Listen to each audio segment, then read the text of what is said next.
Vamos seguindo agora. Agora nós vamos para um médico aposentado da nossa querida católica, depois FFF, né? Hoje a UFSPA, Universidade Federal da Ciência da Saúde de Porto Alegre, a quem eu chamo para compartilhar a tela com muito carinho também, o doutor Ronaldo Marcos Bastos. Vamos lá, doutor Ronaldo, bem-vindo, caro amigo. Sinta-se... Obrigado pelo convite. Beleza. Obrigado pelo convite, uma honra. Mas eu é que digo, um dia falando com o nosso amigo comum, que é o Paulo Flores Pinto, eu disse, Paulo, eu estou desesperada aqui com a nossa equipe de arquivo, precisando de fotos, de provedores, de nome. Conversa com o doutor Ronaldo e ele resolve tudo. Eu fiquei minha assessora, assim, mas será possível que existe por aqui, por perto, alguém que cuide disso? Mas olha, foi a descoberta do Colombo. Maravilha, ele tem sido incansável, porque além de ter um acervo fabuloso, ele é generoso, ele é querido, tem paciência. Às vezes manda mensagem, às vezes se desencontra, eu que desencontro, às vezes com tanta informação, e ele generosamente reenvia, assim por diante. Mas ele tem muito para oferecer para além das fotos. Uma temática que eu diria subalterna para alguns da área da medicina. Por quê? Porque a primeira faculdade criada no Rio Grande do Sul é a nossa, hoje da URGS, né? E a terceira do Brasil. E a médico-cirúrgica, que foi criada pelo governo positivista, ela foi preterida, vamos dizer assim, ela foi deixada de lado. E quem vem dessa herança da antiga, né, Faculdade de Medicina de Porto Alegre, um desdém se vê para com a médico-cirúrgica. Né? Então, nós temos que acabar com esse preconceito. Porque eu tenho um doutor na minha terra, que foi médico, já faleceu, cardiologista, ele se formou na médico-cirúrgica, ele foi um médico maravilhoso. Não tinha nada a desejar por não ter feito na outra faculdade de medicina. Mas esse é um tema que poucos sabem, pouco conhecem, e o doutor, né, Ronaldo conhece muito. Então, ele vai nos trazer sobre a escola médico-cirúrgica uma síntese da sua trajetória. É uma síntese, é muito rica essa história. Tá? Ele vai tratar, então, desta escola, fundada em 1915, absorvendo parte dos alunos da Faculdade de Medicina homeopática e, mais tarde, adquirindo o patrimônio da Faculdade de Ciências Médicas. Quem é o doutor Ronaldo? Ele é médico aposentado da nossa UFSPA e é hoje pesquisador fotográfico, membro do Instituto Histórico e Geográfico do Rio Grande do Sul. Vamos ouvi-lo, porque a sua contribuição também é maravilhosa e ímpar. É sua palavra, querido doutor Ronaldo. Pois não, Vera, obrigado. Obrigado por estar aqui com tão seletos pesquisadores. Já aprendi muita coisa, tenho certeza que aprendi muito mais do que vou dizer, com certeza.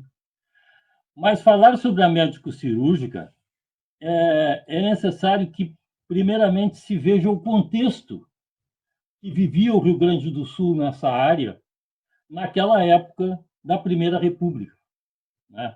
Nós vivíamos o início do século, nós vivíamos sob a égide da Constituição de 1891, que começou a sua vigência em 1892. Então, essa Primeira República tinha pressupostos positivistas. Né? Isso já é do conhecimento de todos, está aí em todos os livros, não vou ficar aqui repetindo isso. Mas isso é fulcral para essa questão profissional, porque na inspiração positivista havia o pressuposto da liberdade profissional, ou seja, se imaginava, segundo os pressupostos positivistas, que haveria liberdade de exercício profissional e quem regularia isso, quem devia regular isso, não era o Estado, e sim quem devia regular era a população. Então, isso era uma coisa combatida pelos médicos, a maioria dos médicos que não eram adeptos dessa teoria positivista, combatiam isso de forma acirrada. Isso gerou debates naquela época, do início do século XX, que se estendeu por vários anos, debates que chegaram, digamos assim, a ofensas gravíssimas pessoais, processos na justiça e algumas outras coisas que não vou me estender aqui, porque, na verdade, não é o assunto. Mas o que acontece aí? Em 1911, o governo Hermes da Fonseca, né, convida para ministro do interior um gaúcho.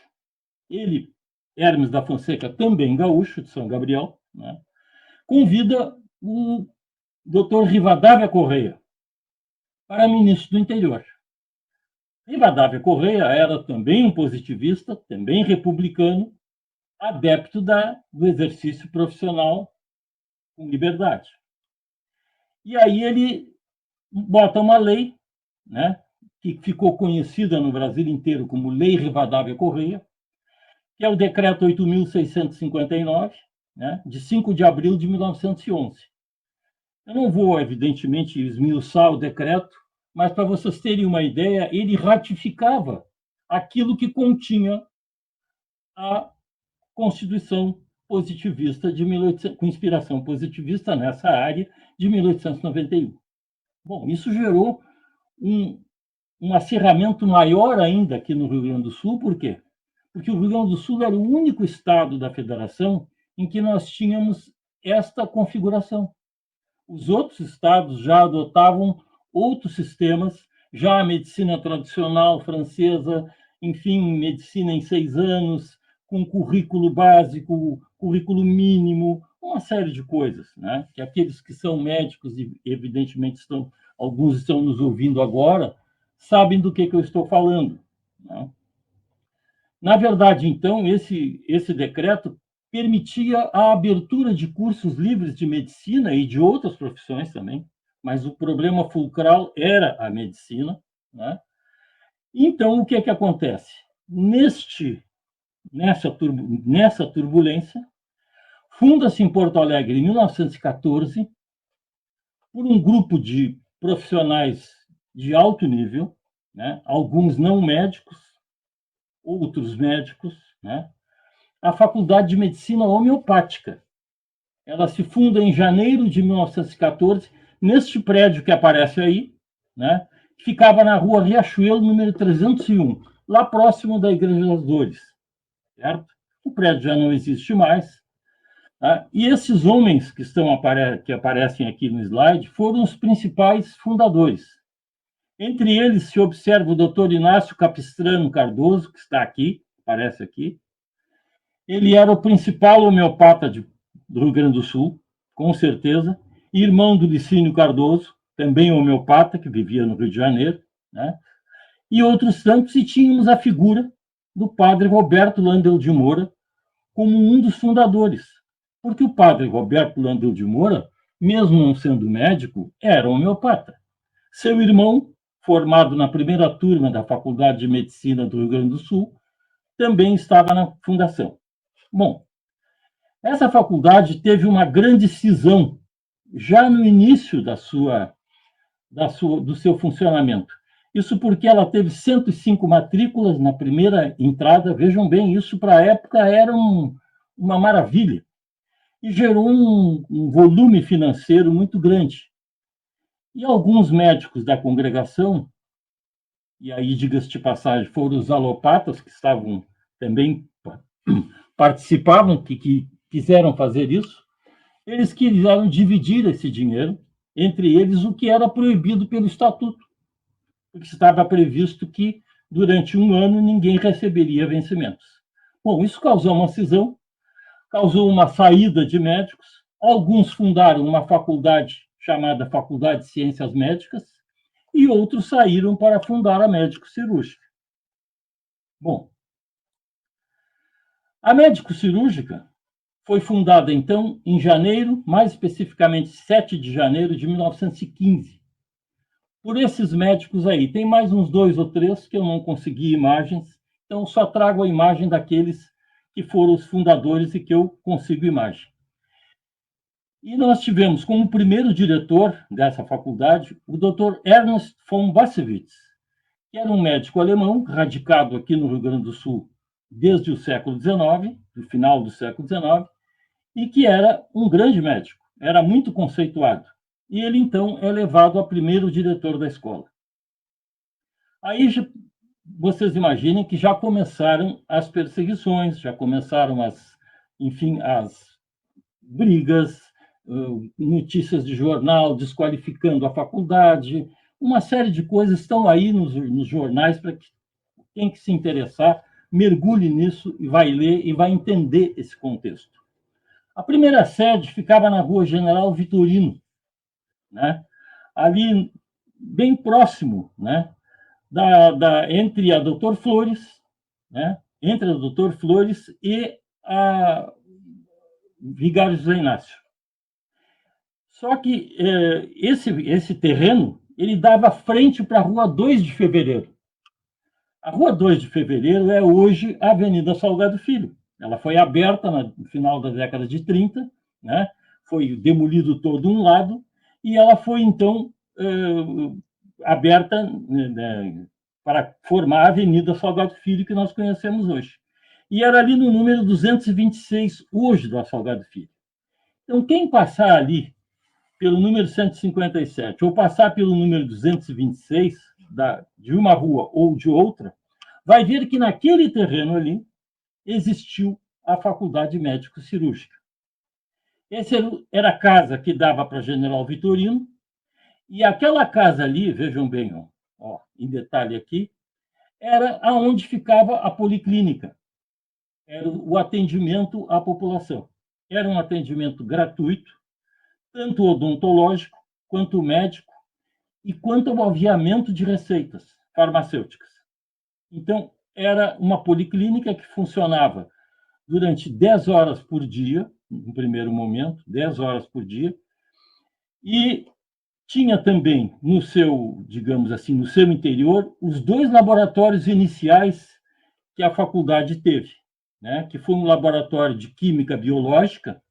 Vejam esse laboratório aqui, eu tenho 2 imagens, uma imagem da farmácia e outra imagem do laboratório de química biológica. Esse laboratório, tanto a farmácia como o laboratório de química, era gerenciado pelo professor Jaci Antônio Lousada Tupi Caldas.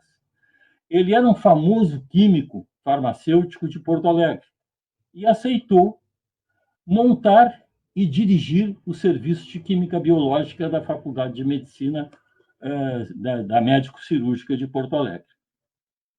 O início foi muito difícil, muito, muito difícil. Por quê?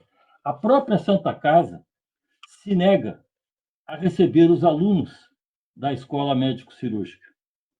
Então, foram feitos 2 pedidos pelo diretor, houve uma visita do diretor ao provedor da Santa Casa, mas nós tínhamos um contexto, vejam bem, a maioria dos médicos, chefes das enfermarias da Santa Casa, eram também professores na Faculdade de Medicina de Porto Alegre.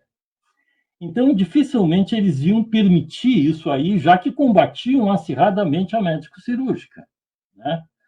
Somente a partir de 1917 é que os estudantes conseguiram alguma entrada pequena, realmente. Quem deu suporte nesse período, digamos assim, foi o Hospital da Brigada Militar, que ficava lá em cima, no morro, né, do Cristal. Aí tem imagens daquela época, do hospital que era naquela época, hoje está demolido, tem outro hospital lá, né? E aqui 2 imagens da parte interna das enfermarias, sendo que a imagem de baixo é da grande gripe espanhola de 1918, né? Onde a médico-cirúrgica teve uma importante ação, né? Depois a gente vai falar rapidamente sobre isso aí. Bom, dentro desse modelo, vejam bem, os estudantes faziam a parte cirúrgica e viam os pacientes no Hospital da Brigada Militar.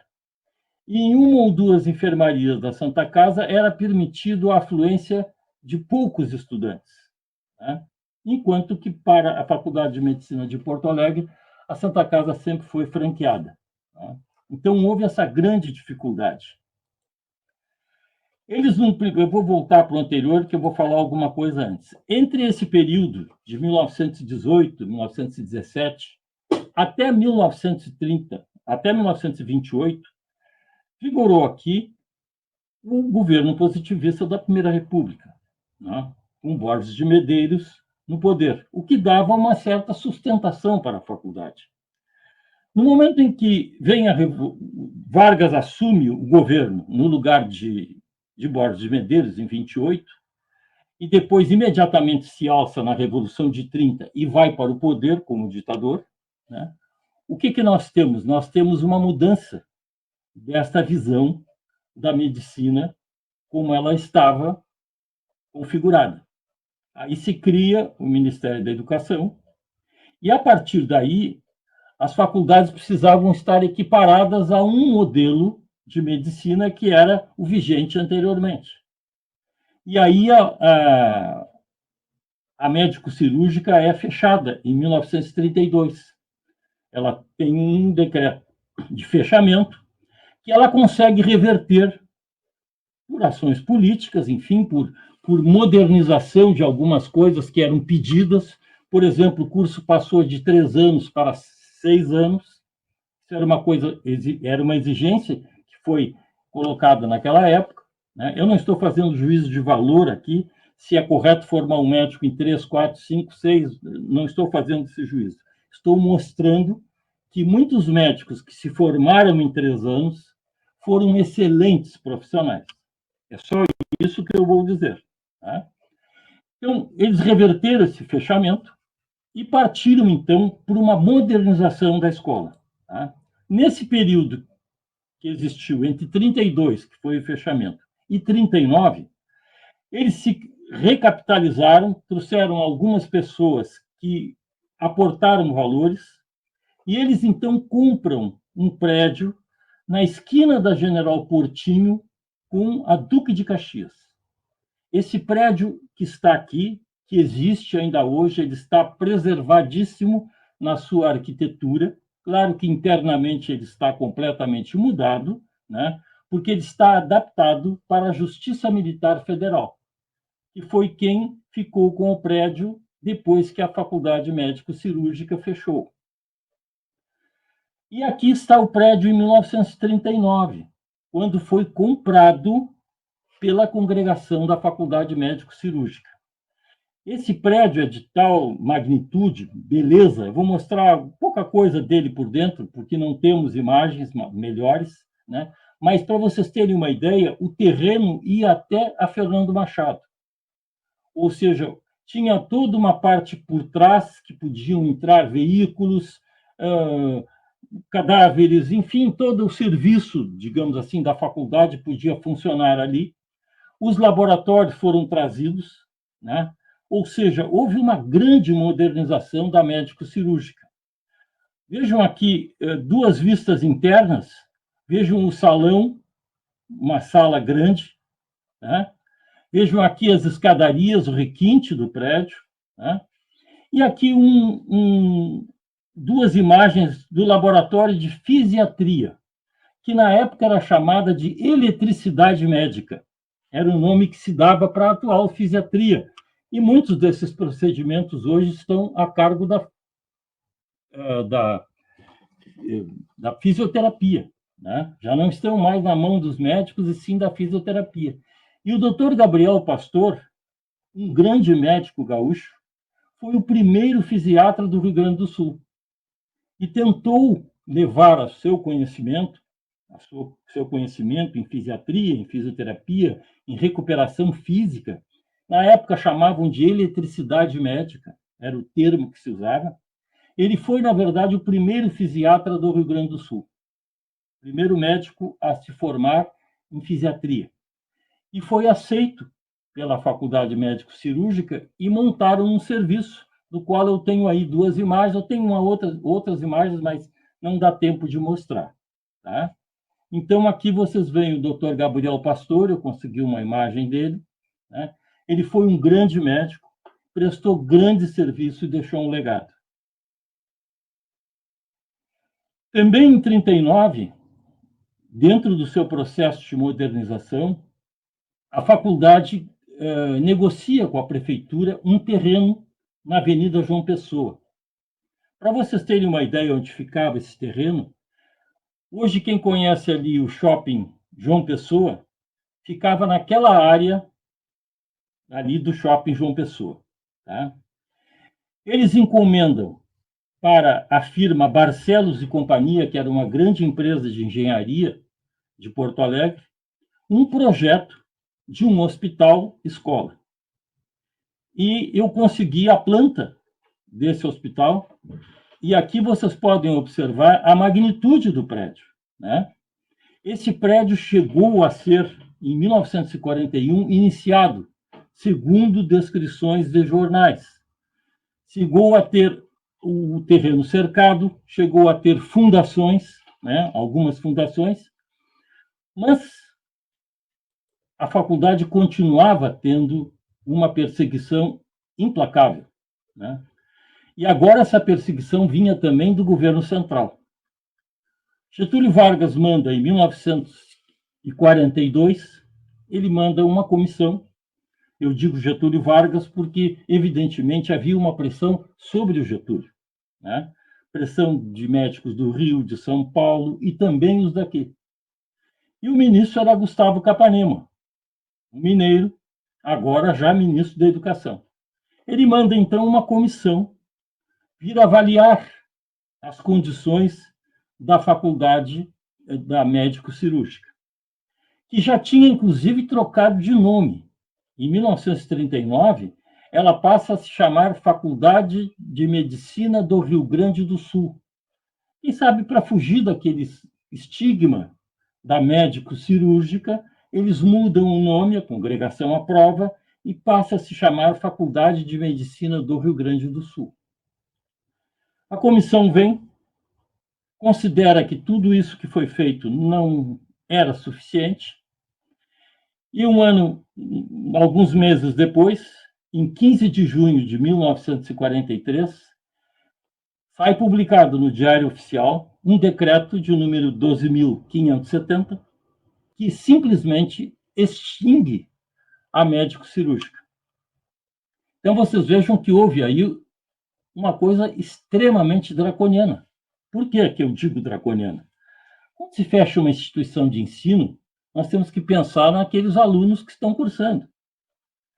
E o decreto não falava nisso, em aproveitamento, em terminar o curso, não. Simplesmente fechava a faculdade.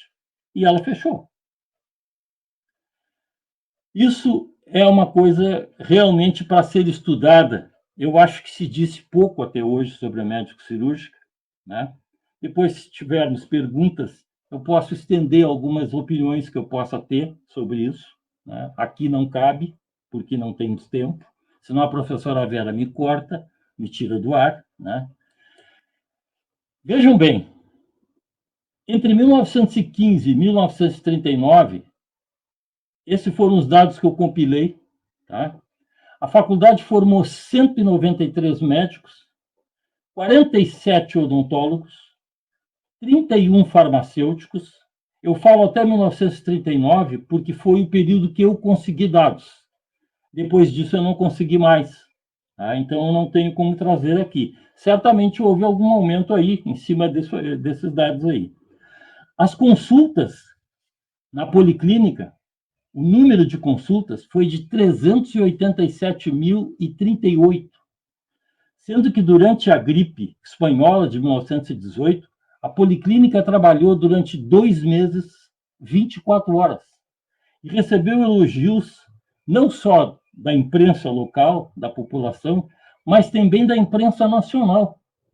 E foi muito importante aquele atendimento absolutamente universalizado. A pessoa chegava lá e era atendida. Né? Então, 387.038 consultas até entre 1915 e 1939. 6.540 intervenções cirúrgicas.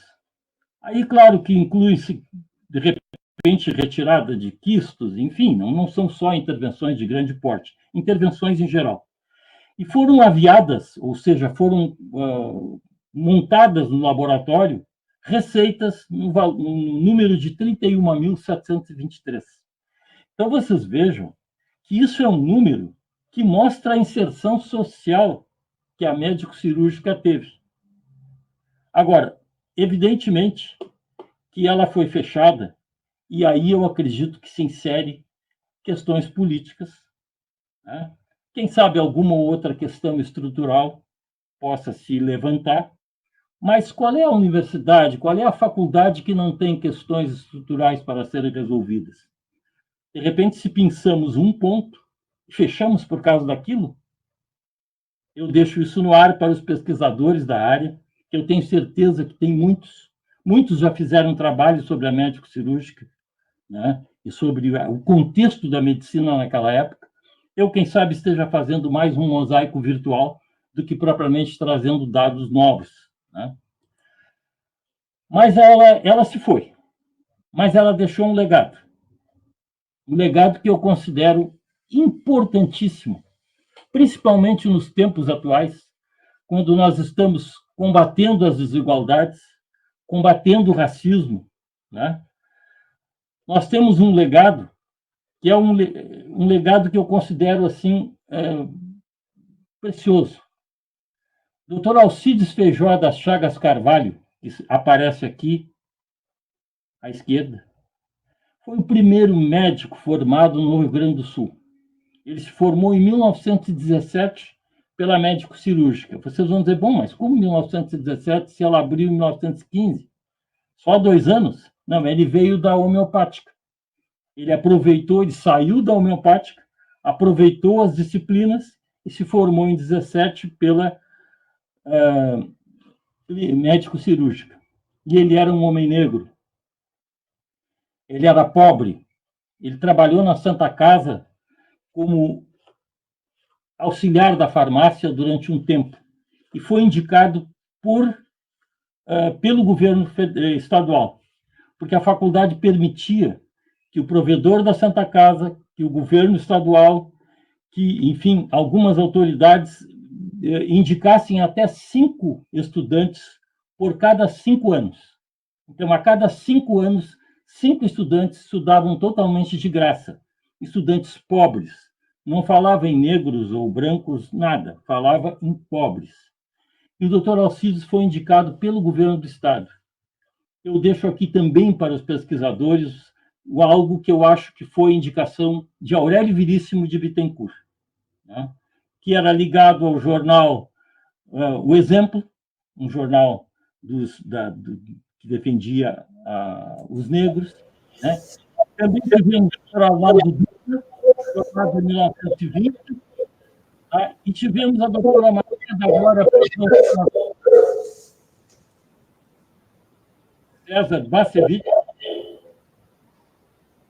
está reverberando. Tem um microfone aberto, eu acho. Mas esse é um legado. Por quê? Porque esses 2 médicos se formaram antes do doutor Luciano Raul Panatieri, que é considerado o primeiro médico negro do Rio Grande do Sul. Então, eu espero que nos próximos tempos, né, seja corrigida essa deficiência. E a doutora Maria da Glória Pavão César Bacevich, que era esposa do doutor Ernest von Clausewitz, ela foi a primeira livre docente do Rio Grande do Sul, em 1921, pela médico cirúrgica. Ela foi a primeira mulher livre docente no estado do Rio Grande do Sul. Eu acho que, mesmo fechada, a faculdade permanece com esse legado. Muito obrigado.